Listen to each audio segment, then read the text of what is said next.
Sveiki gyvi, šiandien 5 paguglinam laida ir kalbiname Aistį. Labas Aistį. Labas Tomas. Tai gal labai trumpai, kas tavęs nežino ar nepažįsta, gali trumpai prisistatyti tiek pati, tiek kliniką, kurioje šiandien mes esame. Aš pati esu Aistė, gimiau, augau Panevėžy ir paskui išvažiavau mokytis odontologijos. Tai tą bendrą odontologiją baigiau Kaune, paskui pasirodė dar maža, įstojau į rezidentūrą Vilniuje, ten dar 3 metai periodontologijos mokslų. Per mokslus keliavau po visą pasaulį, mokiausi, stažavausi, tai Amerika, Šveicarija, Didžioji Britanija su Erasmus mainų programa. Ir taip gavosi, kad grįžau į Panevėžį gyventi ir įsidarbinau keliose klinikose ir buvo didelė tokia nuostaba, aš čia jau su naujausiam žiniom, aš čia dabar jau imsiu ir gydysiu.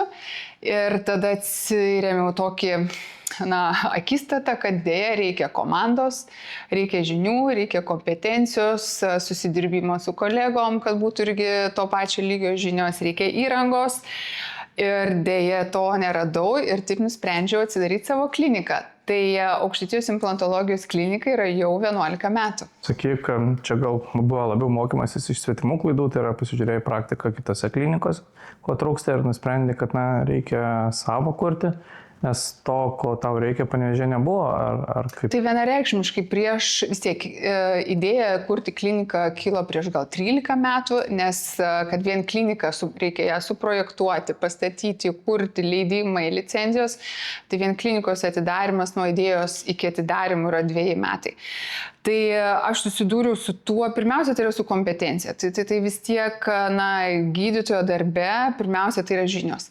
Aš labai mėgstu sakyti, kad labai daug kas, mėgsta kompetenciją slėpti po įrangą, po kažkokiu ar ne reklama, bet visų pirmiausia, tai yra žinios, o paskui visos kitos dedamosios. Tai žinoma, man visko trūko. Man trūko gražios klinikos, geros įrangos, komandos, tiesiog aptarnavimo malonaus. Man viso to trūko ir dėl ko prieš 13 metų ir kilo šitą idėją. O pats pastatas, kuriame mes dabar esame, kiek metų jau gyvuoja? Taip, tai aš pradėjau savo darbą nuo pačiam centre, prie autobusų stoties buvo klinika, ten buvo 2 kėdžių klinika, nes mes supratom, kad pastatyti. Čia tavo buvo jau, ar tu kaip darbuotojai buvo? Jau mano, nes mes supratom, kad pastatyti pastatą, tai užtrunka. Tai ten aš dirbau 2 metus, o čia 9 gal, 8, 9. Kaip nusprendė, kad būtent statyti pastatą? Iš finansinės pusės, ar nebuvo tokio pastato Panevėžyje, kur norėtum tą kliniką turėti, ar koks čia buvo užmojis? Kaip to pasakyti, vis tiek medicinos įstaigai yra specialūs reikalavimai, tai neužtenka, kad neatsineši kompiuterį ir dirbi. Tai paprašiau buvo naujai pasistatyti, negu kad tai atitiktų tos reikalavimus. Tai išplanavimas, komunikacijos specialios. Tada rentgeno visi leidimai, tiesiog odontologijai mes labai naudojam rentgeno tyrimą, tai turi būti specialios sienos dėl apšvitos. Tai pritaikyti kitas patalpas, tai būtų tokia pat investicija, kaip statyti naujai. Tai idėja, žinoma, kilo naujai ir tai buvo ir mano vyro idėja, kad papuošti miestą, tai tiek pastatų, tiek paslaugom ir šiam miestui suteikti, patys, kadangi esam panevėžiečiai, tai atiduoti tą duoklę savo gimtajam miestui. Pačiame centre, kai buvo odontologijos klinika, tai jie buvo ir kitų pavadinimų ir nebuvo šio logotipo, ar ne? Taip, tai centre klinika buvo Visi dantys, dar ir dabar ten kaba iškaba, o klinika, Aukštaitijos implantologijos klinika, yra pavadinta įmonės, UAB pavadinimu. Kodėl, sakyk, pirmas pavadinimas buvo Visi dantys? Taip dviprasmiškai, šiek tiek. 12 metų reikia atsukti atgal. Man šitas pavadinimas labai patiko, man šitas pavadinimas patinka ir dabar, bet kai konsultavausi su rinkodaros specialistais, jiem, atrodė per paprastas, gal per tiesmukiškas. Tai tuomet buvo labai madinga steigti centrus, implantologijos klinikas, tai tuomet ir pasirinkom įmonės. Čia iš esmės tiesiog tos raktinės frazės yra, nes turi būti būtinai centras ir būtinai kažkas sėtis implantologiją. Tai jau iš esmės visų klinikų, kiek Panevėžyje, tiek, sakykime, per Lietuvą tokios raktinės frazės Tai iš esmės visi tikriausiai prie to ir ryšasi. Tik tai, kas man labai patiko, tavo logotipė nieko nėra susijusi su, nei dantuko, nei yra. Žmogus, kuris kūrė man visą aukštaitijos implantologijos tuomet brandbooką, tai yra tiesiog mano klasiokas. Jis irgi turėjo labai daug patirčių, ta prasme, jis dirbęs su Amerikos kompanijom ir kai jis kūrė mano tą logotipą, ta prasme, jis buvo drąsus. Sakau, kodėl tu naudoji tokias spalvas? Tarsi tą drugelį. Sako, Aistė, čia visai ne drugelis. Tai iš tikrųjų, drugelį pavertų šitaip, tai yra šypsena. Ir ta prasme, tai yra šypsena. Tai iš tikrųjų jis yra susijęs. Tik jį reikia pamatyti. Geras, šitiek metų darbuojamės. Tik dabar pasižiūrėjau į logotipą šiek tiek kitų kampų, nes bent jau vienas sparnas tai tikrai yra šypsena, o kitas tiesiog drugelis. Taip, tai ta prasme, tai yra užkoduota, vis tiek tai yra dantis šypsena, o drugelis tai yra tiesiog, tai yra kad idėja su polėkiu. Sakyčiau, jeigu būtų klinikos savininkas vyras, drugelio tikriausiai nebūtų. Vienareikšmiškai vis tiek savininkas, jis prideda tą savo ranką. Ir mano visas klinikos, tas požiūris į kliniką, tai kad visas gydymas yra lengvas, jis tikrai yra nesudėtingas, nes tu kai moki, tai apskritai ar ne gydymas, jis sako, kaip lengva ranka. Ką turiu omenyje, lengvas pacientui ar lengvas gydytojui? Pacientui, vienareikšmiškai gydytojui. Mes darbė dirbam. Ten tikrai nėra nieko lengvo. Jeigu iš pažiūros pacientui atrodo, kaip iš čia ateina, dantis per 1 valandą ir čia implantai, 8 implantai per valandą ir implantuojami. Bet viskas taip yra tik dėl to, kad mes dirbame 11 metų, komanda nuolat tobulinasi, nuolat vyksta susirinkimai, ką galim daryti geriau, yra susidirbimas, tai viskas vyksta kaip šveicariškas laikrodis. Tikrai būna tokių dienų, kai aš pati įsirėgiu 23 implantus, išraunu 50 dantų, atlieku kaulų augmentacijas, bet tu įeitum į kliniką, visiškai ramu, visi ramus, pacientam viskas yra paaiškinta, suskirti vizitai, tik dėl to, kad tai yra komanda. Registratūrai dirba 3 administratorės, aš dirbu su 2 asistentais. Tai visi žino savo rolę, savo pareigas, tai dėl ko pacientui gydymas yra kaip lengva ranka, ar ne, paliestas, bet mes viduje, tikrai dirbam sunkiai ir atsakingai. Grįžtant į pradžią, kiek, sakykime, buvo, kaip vardinti, aktyvių kėdžių, tai yra nuo ko prasidėjo, kai čia atsirado pastatas, ar ne, tai atsirado logotipas, tai jau patapo ta aukštaitijos klinika, ar ne, bet aš įsivaizduoju tiek, kiek dabar yra tų kėdžių ir kabinetų, tiek pradžioje to nebuvo. Ne, nieko to nebuvo, visiškai nieko, tai viskas yra pastatyta savom rankom, pasižiūrėjus istoriją darbuotojų, tai buvo pirma aš. Ir apskaitą, ir sąskaitas apmokėdavau, ir valydavau, ir marketingą, žinau, ir postus rašydavau, viską. Ir po truputį tiek administracinis aparatas, didėjo gydytojai, jungėsi prie komandos ir šiai dienai esam virš 40 darbuotojų. O sakai, kadangi mus žiūri ir jauni verslai, kada atėjo tas etapas, kai supratai, kad gali sau leisti, sakykime, samdyti administratorę, samdyti galbūt kažkokį freelancerį ar ten agentūrą su reklama, kada jau atėjo ta riba, kai matai, kad gali, nežinau, ar finansiškai, ar laiko atžvilgiu matai, kad nebespėjai, kiek reikėjo nuo šio pastato atidarimo, kiek turėjo praeiti laiko, kad galėtum jau šiek tiek įkvėpti ir labiau... Tai kaip pasakyti, aš savęs nelaikau, jau ten ar ne kažkokie verslininkai, vis tiek aš širdį visada esu gydytoja, bet taip, tarsi turint įmonę, tu esi atsakingas už visus, už darbuotojus, už pacientus. Tai galiu pasakyti bet kuriam jaunam pradedančiajam, kad tu visada turėsi investuoti. Visko turėsi investuoti savo laiko, savo energijos, savo sveikatos, savo žinių ir žinoma finansų. Tai kiekviena plėtra bet ko, paslaugų, marketingo, administracinio, visada turi investiciją. Nes tu vis tiek pradžioj turi investuoti, tau visada bus kaštai. piniginiai kaštai, tau visada bus laiko kaštai, tau reikės apmokyti tos žmonės. Samdysi bet ką. Samdysi vadovą, tau reikės su vadovu susidirbti, apmokyti, administratorių apmokyti, gydytojų reiks apmokyti, su marketingistais lygiai taip pat, tau reikės strategijas aptarinėti, komunikacinės strategijas ir taip toliau užpilymą. Tarsi, niekada nieko nebus, kad aš pasamdysiu ir viską padarys be tavo įsikišimo. Niekada taip nebus, taip nebuvo. O sakyk, kiek praėjo laiko nuo tada, kai jau yra klinika čia, yra logotipas, yra jau pastatas, kiek praėjo laiko nuo tada, kai pati pradėjai dėlioti postus ir supratai, kad jau reikia šalies pagalbos? Pati dėliojau postus kokius, 4 metus. Taip.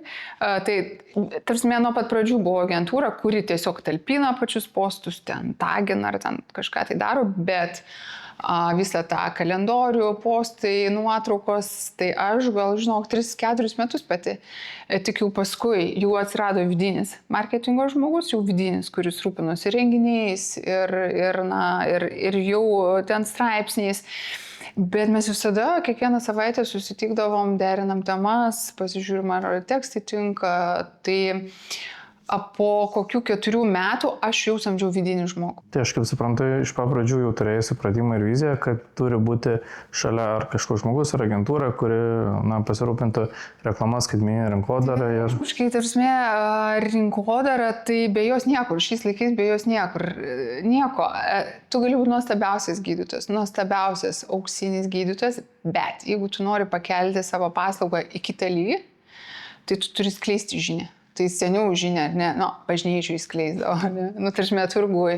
Dabar tai yra socialinė medija ir be jos nieko. Sakyk, kaip rinkaisi pačią pirmąją agentūrą ar partnerį, su kuria pradėjai darbuotis? Tai buvo labai seni laikai, 11-10 metų atgal. Tai galiu pasakyti, paskutinį partnerį kaip rinkausi. Tai mes kartu dirbam jau tikrai daugiau negu 6 metai, tai vienareikšmiškai tai buvo, aš manau, per rekomendacijas. Ir taip dirbam ilgai dėl to, kad yra rezultatas, jis yra geras rezultatas, tai yra tiesiog visada taip, kai tave tenkina paslauga, tai tu nieko ir kito nenori keisti. O sakei, kalbėjai, kad atsirado po 4 metų jau viduje marketingo žmogus. Ir kaip priėjo tas sprendimas, kad tiesiog pati nebespėjai priimti sprendimų, reikia deleguoti, ar kaip iki to atėjo? Taip, pirmiausia, vidinis marketingo žmogus atsirado dėl to, kad, aš turėjau minčių bendradarbiauti su Norvegija, su Didžiąja Britanija, nes šitas žmogus jis atsirado prieš COVID. Tai mes net norėjom daryti tą užsienio turizmą. Tai viskas buvo parengta. Buvo surasti partneriai, buvo parengtas puslapis, investicijos į tai ir COVID'as nutiko. Tai vidinis žmogus buvo parengtas dėl to bendradarbiavimo, medicinio turizmo. COVID'as nutiko, viskas užsidarė, projektas žlugo. Bet kai vis tiek tu turi žmogų, o jis buvo gabus, imlus, tiesiog iniciatyvus, tai jis tikrai ir seminarus rengė, ir straipsnius, ir viduj padėjo bendrauti su pacientais, tą palaikė aptarnavimą, jiems aukštą kokybę. Tai tiesiog tu matai jau, kai pats nebeprepi ir ieškai tų sprendimų. Bet aišku, mažam verslui iškart taip samdyti vidinį žmogų, ne, tai tiesiog automatiškai dar tada daugiau darbų deleguoji. O šiaip buvo pilnas pasitikėjimas ir viską atidavėjai tam žmogui, ar dar vis tiek buvo tas, pasitikėk, bet tikrink kažkiek dar procesus? Vienareikšmiškai pasakysiu, bendraujant su didelių verslų savininkais. Yra taip, vis tiek, jeigu tu esi vadovas, tai tu visada turi susitikimus su kiekvienu skyrium ir tu visada žinai, kas vyksta. Jeigu tu atsitrauki, su N verslininku kalbėjau, visada verslas stoja arba, jisai stoja. Tai kadangi vis tiek aš esu gydytojas, čia būnu kiekvieną dieną, visada mes bendravom. Pasitikėjimas visada yra su kiekvienu darbuotoju. Bet nėra savaime suprantamų dalykų, nėra. Kitam žmogui nėra savaime suprantamų dalykų. Skiriasi požiūris, patirtis, svajonės. Tai jeigu tu nori palaikyti tai, kaip tu įsivaizduoji, tu turi bendrauti. Ir tas bendravimas yra ne dėl nepasitikėjimo. Jis tiesiog dėl, Na, tiesiog jausti tą pulsą reikėtų, ne? Sakyk, nepaslaptis, Vilniuje yra ir kita odontologijos klinika. Taip. Kiek šiai dienai kuruoji abi klinikas iš marketingo pusės? Pilnai žinai, kas vyksta, ar labiau viskas yra deleguota ir tik tai kartas nuo karto užmetė akį bendrą vaizdą? Kokia dabar ta situacija? Tai Panevėžio klinika, jinai yra atradus savo kelią, tai tos priežiūros yra, bet šiek tiek mažiau. O Vilniaus klinikoje tai, na, tikrai dabar kelias yra, na, naujas, reikia atrasti tą savo klientą ir, na, mes ieškom to savo kelio. Tai aišku, prieš 3 metus mes pasirinkom vienokią strategiją, bet konkurentai tai atliko geriau, greičiau ir geriau. Tai mes dabar tiesiog keičiam visą komunikaciją, darom visus parengiamuosius darbus ir naujais metais išeisim su nauju dentaplanu. O sakyk, dabar fokusas labiau į dentaplaną, ar tiesiog elementariai dar paguglinį apie šią kliniką, kokia yra vieša informacija, kaip atrodo? Tai implantologijos klinika yra kūdikis, tai vienareikšmiškai paguglinu. Vienareikšmiškai seku atsiliepimus, nes pas mus yra sistema, tiesiog gaunant gerą ar blogą atsiliepimą, visada tas vidinis marketingo žmogus juos stebi. Pas mus yra toks protokolas, kad jeigu tai yra blogas atsiliepimas, mes vienareikšmiškai turim susisiekti su klientu ir ne dėl to, kad ten ištrintų ar kažką tai ten padarytų su to atsiliepimu, nes mums svarbu žinoti, kas nepatiko, kas nutiko. Nes, na, pas mus nėra tikrai nei vieno, nei administracijų, nei gydytojų, tikrai nei vienas nenori padaryti kažko blogo ar ten, specialiai nebūna nieko. Bet kas nutiko, tai tarsi mums svarbu žinoti, nes tik per klaidas tu mokais. Supratau, tai gal tada paguglinam, kaip atrodo tavo klinika dabar ir žiūrėkim, kokią informaciją. Gerai, yra ir gerų, yra ir blogesnių atsiliepimų, tai galime paimti vieną iš jų. Labai džiugu, kad iš tikrųjų juos yra reaguojama. Tai kaip pavyzdys, labai ilgas atsiliepimas, aš manau, kad ta situacija buvo aiški, tai tik tai gal pradžią pacituosiu.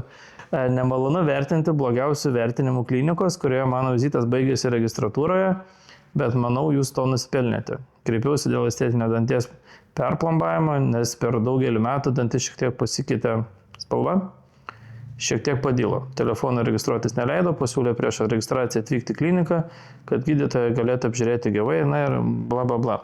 Ir matau, kad buvo atsakyta, kas iš tikrųjų yra sveikintina, nes dažnai, na, tiesiog yra nereaguojama. Ar tu pati asmeniškai pameni tą situaciją, buvo perduota? Vienareikšmiškai taip. Tarsime, mes, kur čia pabelst, neigiamų komentarų turim labai mažai ir mes juos visus keliam ir visus žinom ir visus aptarinėjom. Su visais pacientais stengiamės susitikti, identifikuoti, kuris yra pacientas, kad atsektume, kas jį aptarnavo, kuris gydytojas jį gydė ir tada tikrai analizuoti, kas ten vyko, koks nesusikalbėjimas įvyko. Kokiu pagrindu atsiranda tas atsiliepimas, kai, na, neįspręsta būna? Ar... Pasakysiu, tai vieninteliu visada, tai dėl ko yra rašomi blogi atsiliepimai, tai yra nepatenkinti lūkesčiai. Bet aš labai apgailestauju, kad mes nepatenkinom lūkesčių, bet mes esame medicinė įstaiga. Ir mūsų klinikos politika ir ant ko mes esam paremti ir esam stiprus, tai yra pirmiausia konsultacija ir pacientų ištyrimas. Tai nėra, na, nusipirkti, nežinau, auskarus kažkokius, ar ne? Tarsi mes gydom. Ir be ištyrimo, be pokalbio su pacientu, kas jam nepatiko, kada ten plombavo, kada ką gydė. Tarsi tai jau yra informacija. Ištyrimas, koks sukandimas, sakandis, ten yra danties, nėra danties, pūlinys yra, nėra. Ir tiesiog lūkestis pacientės buvo, kad jinai paskambino ir man šiandien užplombuokit. Dažnai taip nesidaro. Plomba, dažnai čia ne plomba, čia yra gydymas. Estetinis plombavimas, jis turi būti gražus. Estetinis plombavimas tiesiog, atitaikant spalvą, viskas tvarkoja, bet toks plombavimas gali būti nuo pusvalandžio užtrukti ir gali pasakyti, kad mes negalim plombuoti. Ten, nežinau, pažįsta, kas nors. Supratau, ta prasme, vis tiek buvo pakonsultuota, buvo paaiškinta, kaip bus, netiko vis tiek. Taip, o gal nebuvo tos komunikacijos iš registratūros, kad pirmiausiai reiks vizito, bet mes tą pranešam. Ir tiesiog, pacientės buvo lūkestis, kad bus konsultacija ir gydymas, o mes tiesiog negalim skirti iškart 3 valandų, o gal reiks pusvalandžio. Bet čia taip sunkiau tą situaciją suvaldyti, nes, sakykime, aš pats asmeniškai, jeigu kažkam palieku atsiliepimą, tai pirmiausia bandau tą spręsti, na, tarkim, ten klinikos atveju, ar ten registratūra, ar ten dar kažkur, jeigu neįsprendžiama, nu, tada jau, kaip sakant, to atsiliepimo yra nusipelnę. Tai vienareikšmiškai, aš manau, kad kas yra profesionalumas, tai yra, kai tu reaguoji į paciento lūkestį ar ne, jo kažkokį nepasisekimą, tai mes niekada to nesislėpėm, mes visada prašom pacientų skambinti, jeigu kas nepatinka, nes po kiekvienos procedūros irgi pacientas gauna lapą informacinį ir ten yra telefonas, kad jeigu kažkas, tai vat, jums atrodo, kad per mažai informacijos, kad jūs skambinkit, mes tikrai suteiksim. Bet tiesiog kartais. O kažkaip skatinat, kad būtų paliekami tie atsiliepimai? Taip, pas mus yra irgi viskas automatiškai, po kiekvieno vizito pacientas gauna kuponą, jeigu užpildo atsiliepimą. Tarsi mes netgi siunčiam vidinės anketas. Patiko, nepatiko, gydytojas, aplinka, administratorės, kad užpildytų. Ne Google, vidinį. Visų pirmiausia, po vizito pacientas gauna laišką, SMS-ą, kas kam patogiau, su anketa apie mūsų paslaugas, mūsų vidiniai sistemai žiūrėti, sekam, taip, sekam, jisai. Ir ten automatiškai, kad jeigu nepatiko, tai tiesiog neužspaudžiat nepatiko, mes susisieksim arba pats, skambinkit. Čia labai labai geras valdymas. Taip, tačiau mes tą dalyką darom, nes vis tiek esam orientuoti į pacientą, o kartais, išsprūsta, kad pacientas, mes nežinom, jisai neišsakė to nepasitenkinimo mūsų personalai. Šiaip dar vienas patarimas, ką, sakykime, daro nebūtinai klinikos, kas, sakykime, gyvai bendrauja, tai va, tarkim, kad ir ta pati registratūra, būna autoservisai, mačiau ir kitos klinikos turi tuos tokius stovelius su QR kodais, kur galima nuskanuoti ir palikti atsiliepimą. Bet esminė dalis, kur galėtų būti, sakykime, fizinis filtras, kaip aš sakau. Jeigu nusileidžia pacientė ir mato, kad nelaiminga ir kažkas skauda netiko, tos kortelės nėra. Jeigu reikia susimokėti, nes vis tiek, man atrodo, registratūrai vyksta tie mokėjimai kortelė. Mes Vilniuje turim QR kodus, bet jie neveikia. Neveikia? Papasakosiu, kodėl. Pasidalinsiu kitos įmonės patirtimi. Tai yra darbuotojų motyvacinė sistema. Jie gauna už žvaigždutes, jie gauna už atsiliepimą su tekstu prie atlyginimo. Tai pačiai administratoriai, jeigu mato, kad pacientas laimingas ir mokės, palikite atsiliepimą. Jeigu ateina matosi, kad ar vyresnio amžiaus, ar kažkas vizualiai netinka, nepatinka, skauda, ar ten buvo viskas gerai, bet tikrai ne ta nuotaika, tos kortelės nėra. Tai galima labai labai gerai tiesiog su fiziniu žmogumi barjeru prisirinkti papildomai tų atsiliepimų, nes nebūtinai kažkas buvo blogai. Tiesiog, tarkim, jeigu man ten šalintų kažkokį krūminį, tikrai man neberūpėtų dar kažkam atsiliepimo palikti. Aš norėčiau namo ir tai jeigu, sakykime, tų lengvesnių pacientų, kurie laimingi ten, nežinau, po estetinio, po kažko, po, nežinau, higienos, paprastesnių procedūrų, tai tą būtų galima netgi, aišku, įvedus kažkokią bonusinę sistemą, nes niekas už dyką nieko nedaro. O sakyk, grįžtant prie pačio įvaizdžio internete, kai yra 2 klinikos, tu jose abiejose, pati kaip gydytoja esi, ar ne? Ir tai prideda, tarkim, naujai klinikai šiek tiek to svorio, to žinomumo, kad tu ten darbuojasi, ar kaip tau atrodo? Kaip tau pasakyti, nenoriu būti arogantiška, bet vienareikšmiškai pacientai renkasi gydytoją ir jiems tai yra svarbu. Žinau, dėl to ir klausiu, nes dažniausiai klinikas renkasi pagal gydytojus. Tai aš įsivaizduoju, čia yra tas startas su kita klinika, kad tu ten esi. Taip, tarsi turi kiekvieną sutikti, konsultuoti. Jeigu tai yra mano pacientas chirurginis, implantacijos pacientas, jis lieka pas mane, jeigu ne, jisai grįžta. Bet vienareikšmiškai tiesiog, pacientai, jiems reikia gydytojo. O sakyk tu apie save, ar paguglinė, kokią informaciją viešai randa, tarkim, kad ir Vilniaus pacientai, ne? Taip, paguglinam dar kartelį, galbūt kaip tu viešai atrodai. Sakyk, Aiste, kaip reikėtų tave googlinti su naujaja, senaja pavardė, ar... Taip, mano senoji pavardė vis dar yra likusi tik dėl to, kad aš kaip gydytoja su senaja pavardė dirbu daugiau negu 11 metų. Tai vat visi Google straipsniai, mane atsimena tą pavardę. Tai dėl ko aš labai atsargiai po truputuką įvedu savo tėčio duotą pavardę. Dėl to, kad tiesiog pacientams įvedus mano pavardę, aš būčiau niekas, baltas lapas. Gerai, tai pabandom tuomet, Aistė, jeigu būtų pyragiutė su ilga, jeigu, tarkim, pagal pasą, ar ne? Iš esmės taip, dentaplanas yra, Facebookas, kuriame 2 pavardės, kažkiek video turinio, bet šiaip tikrai pakankamai mažai informacijos. Tai iš esmės visi vis dar ieško pagal senąją pavardę, ne? Tai tu prisistatinėjai ir taip, kad rastų tave ir taip, jeigu reikia. Nes ir pas Google'as iš karto supranta, jeigu vedam senąją pavardę, tai ir nuotraukos, ir senesnės, ir naujesnės, ir labai akivaizdu, kaip tai atrodo. Matau, yra ir pincetas, ir mano daktaras atsiliepimai, tai dėja, bet senoji pavardė neša tą visą asmeninį brandą. O sakyk, dėl pinceto ir dėl mano daktaras, kokia ten situacija, ar planuoji keisti? Vienareikšmiškai visus šitus 11 metų vis tiek, tokia buvo mano pareiga, tai yra atstovauti kliniką. Ir aš labiau atstovau klinikos veidą. Bet kuo toliau, tuo labiau aš suprantu, kad aš kaip gydytoja, niekur nuo to nepabėgsiu ir labai svarbu dėl to turėti tą savo asmeninį. Tai visiškai mėnesio laiko mano sprendimai, tai dabar ateities darbai bus tai dirbti su mano asmeniniu brandu. Tai tiesiog paprašyti atsiliepimą ne tik palikti už kliniką, bet ir už mano. Ir palikti apie mane kaip gydytoją.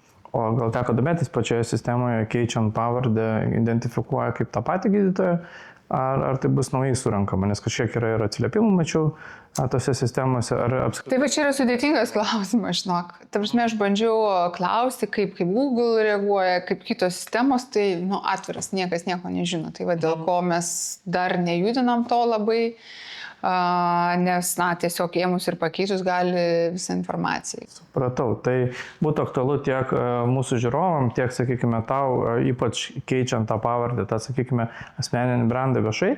Tai koks būtų patarimas, tai yra, kad tiek Google, tiek ChatGPT, tiek visos kitos sistemos tave identifikuoti kaip tą patį žmogų.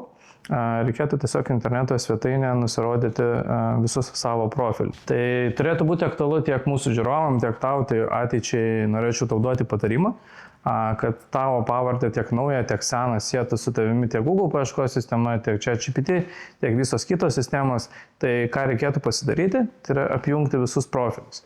Tai yra, jeigu bus tavo, tarkim, ar asmeninė interneto svetainė, ar kaip gydytojos puslapis tiek vienoje klinikoje, tiek kitoje, ten galima nusirodyti profilius, kokius tu turi.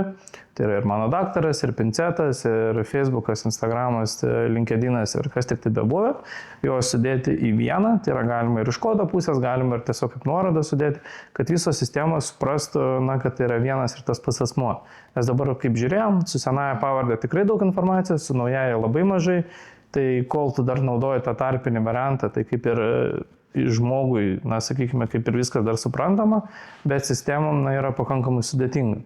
Tai šioje vietoje tiesiog reikėtų pasigalvoti truputėlį, gal jeigu linksti labiau asmeninio brando, kad, sakykime, tave žinotų, tai turėti galbūt net ir asmeninį puslapį, kuriame būtų visa informacija apie tave, ypač apie pasiekimus, apie tą istoriją, apie kurią kalbėjome pačioje pradžioje, kad vystyti savo naująją pavardę taip, kaip tau reikia, kad tiek dirbtinis intelektas savo atsakymus pateiktų tą informaciją, kuri tau reikalinga, tiek Google sistemoje rodyti tą informaciją, kurios tau reikia. Tai ačiū labai, Aiste. Ačiū. Ir susitinkame kitoje pagugliname laidoje, o su kuo kalbėsime, sužinosite vėliau.